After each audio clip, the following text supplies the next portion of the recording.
नमस्कार, मी प्रियंका. स्वामी भक्त ह्या चॅनलमध्ये तुमच्या सगळ्यांचे स्वागत. तर आपण बनवत आहोत कांदा भजे.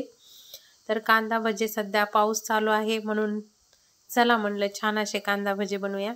तर छान कांदा चिरून घेतलाय. त्यासाठी मी 2 चमचे बेसन पीठ, हळद, चवीपुरतं मीठ, ओवा आणि तिखट, तसंच 2 मिरच्या. आपण तिखटाप्रमाणे 2 किंवा 3, मी 3 मिरच्या घेतलेल्या आहेत आणि लसण, थोडंसं अद्रक मिक्स कुटून घेतलं, ओवा टाकलाय छान आणि एवढ्याचं मिश्रण. पाण्याचा अजिबात वापर करायचा नाही. सगळं हे कारण कांद्याला लसण, हळद, मीठ याला पाणी सुटतं आणि छान असं पण तिंबून घ्यायचं. तिंबल्याशिवाय त्याला पाणी सुटत नाही. पाण्याचा वापर अजिबात करायचा नाही.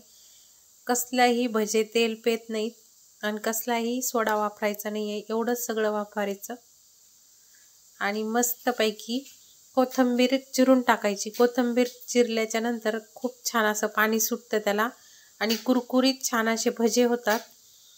हे भजे मस्तपैकी पावसात आणि छान असे कुरकुरीत भजे व चहा खूप टेस्ट लागतो मैत्रिणींनो. एकदा ताईंनो खरंच ट्राय करून पहा.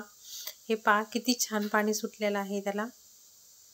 आणि हे भजे आपल्याला तेल तापायला ठेवले. मी आता तेल तापायला ठेवले. छान असं तेल तापून घ्यायचं आणि छोटे छोटे भजे टाकायचे. कारण कांदा हे मी लंबा कापलेला आहे त्यामुळं, आणि जितका लंबा कांदा असेल तितके कुरकुरीत भजे होतात. कारण लंब्या कांद्याला छान बेसन चिटकतं आणि खरं तर खूप कुरकुरीतच भजे छान आम्हाला आवडतात म्हणून मी केलेत. तुम्हाला जसे आवडतील तसे नक्की. तुम्हाला जर माझा व्हिडिओ आवडलास तर माझ्या एक व्हिडिओला लाईक व कमेंट आणि श्री स्वामी समर्थ.